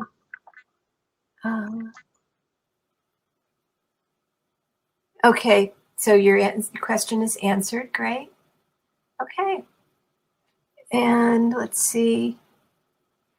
Okay, so it looks like no one has other questions. And if you do, the last slide contains my email address down here, and feel free to email me if you have any other questions. All right. Thank you, Dan. Thank you, everyone.